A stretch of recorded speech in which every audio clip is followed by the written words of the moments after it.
At a hospital, a doctor questions why an x-ray was ordered for a man with just a bite on his hand. He instructs Nurse Anna to locate the patient, and she finds out he has been transferred to intensive care, which seems unusual for a simple bite. After her shift, Anna returns home to her husband, Luis. They spend the night together, unaware that a special news bulletin has interrupted TV programming. The next morning, Luis wakes up and notices their young neighbor, Vivian, standing outside their bedroom. As she steps into the light, he is horrified to see her face covered in blood. Alarmed, he tells Anna to call an ambulance while he approaches the girl. Suddenly, Vivian lunges at Luis and bites his neck. Panicked, Anna shoves Vivian into the hallway and locks the door before tending to Luis, using a pillowcase to stop the bleeding. She tries calling emergency services, but all lines are busy. Meanwhile, Vivian continues pounding on the door. Within moments, Luis dies, but only for a second. He suddenly reanimates as a zombie and attacks Anna. She fights him off and grabs the car keys as Luis begins thrashing the room, destroying furniture. Anna rushes to the bathroom and tries to escape through the window, but it's jammed. As the house falls eerily silent, she cautiously calls out Luis's name. In response, he crashes through the door. Anna finally manages to pry the window open and jumps outside, kicking Luis away as he tries to grab her. Outside, chaos has erupted. People are running in panic, homes are ablaze, and explosions light up the distance. Anna attempts to seek help from a neighbor, but he waves her off at gunpoint. Just then, an ambulance speeds by and runs him over, not stopping to check on him. As Luis emerges from the house, Anna quickly jumps into her car and speeds away, though Luis leaps onto the vehicle and smashes the window. Fortunately, he falls off as Anna accelerates. The streets are filled with frantic drivers, and desperate people throw themselves at passing cars, begging for help. A radio broadcaster warns everyone to stay indoors, lock their doors and windows, and notes that even military bases are no longer safe. As Anna navigates through the devastation, crashes and explosions erupt around her. She screams when a man suddenly opens her car door and grabs her, causing her to lose control. The car veers off the road and crashes into a tree. The world is descending into an apocalyptic nightmare. Authorities attempt to address the media, but they have no answers. No one knows how this started or how to stop it. Riots break out as citizens demand government intervention, but military forces instead take control, trying to manage both the infected and the uninfected. Hospitals are overwhelmed and buildings are being destroyed daily.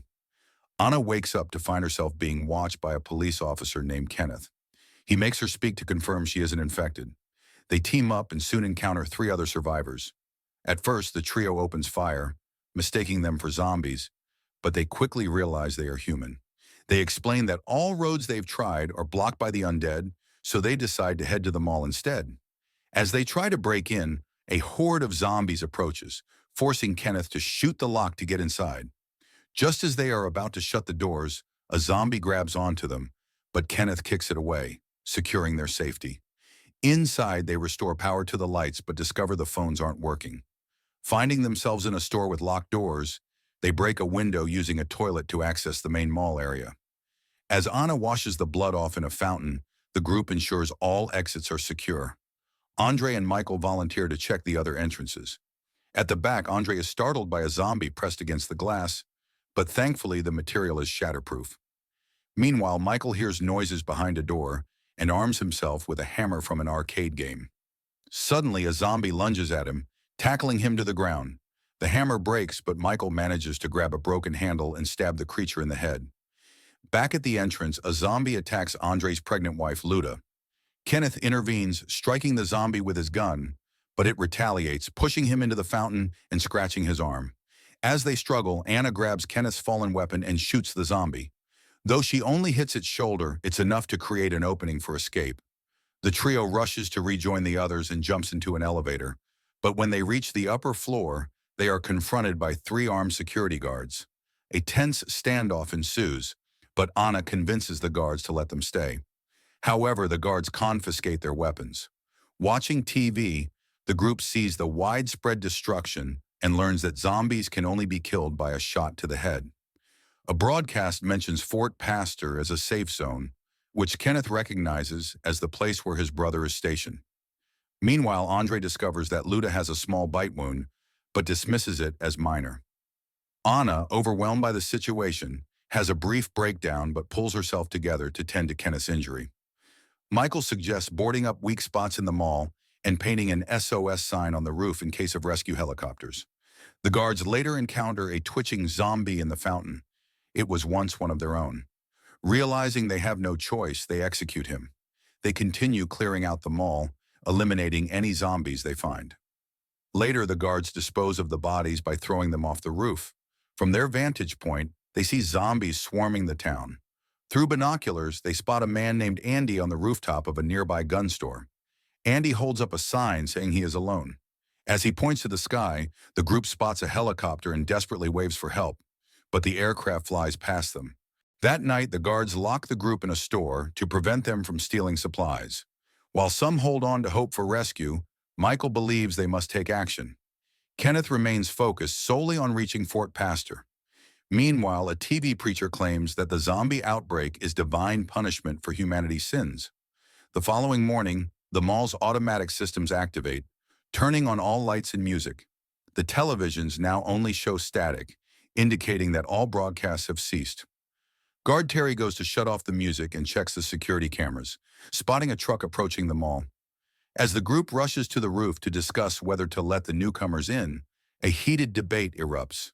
Some refuse to trust strangers, but Terry disagrees, giving Michael and Kenneth the chance to overpower the opposing guards and lock them away. The survivors then use signs to guide the truck toward the back entrance, but the vehicle suddenly crashes into the building.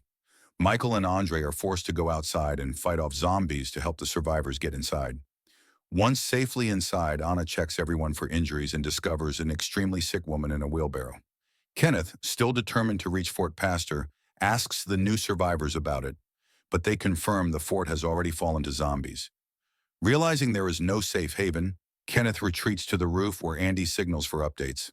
Kenneth informs him of the fort's fate, and Andy sarcastically responds, making Kenneth chuckle for the first time in days. As Anna tends to the injured, the sick woman suddenly dies, but moments later she reanimates as a zombie, forcing Anna to grab a fire poker and stab her in the eye. Horrified, Anna concludes that zombie bites are the cause of the transformation. When they discover that one of their own, Frank, has been bitten, a difficult decision must be made. As Anna turns around, she is horrified to see Steve has turned into a zombie. Without hesitation, she grabs a gun and shoots him in the head, ensuring he won't attack anyone else. CJ rushes the remaining survivors back onto the bus, and they continue toward the marina, their last hope for escape. Upon reaching the docks, they quickly head toward Steve's boat, but a massive horde of zombies is close behind them. In the chaos, CJ decides to make a last stand. He stays behind to cover the group, setting off an explosion that takes out a large number of zombies but kills him in the process. Anna, Kenneth, Nicole, Terry, and the dog finally reach the boat and set sail. As they move away from the shore, they look back at the burning city, now completely overrun with the undead. However, their escape is not as hopeful as they thought. As they travel toward an island, they run low on supplies. When they finally reach land, they are met with a terrifying sight. The island is also infested with zombies.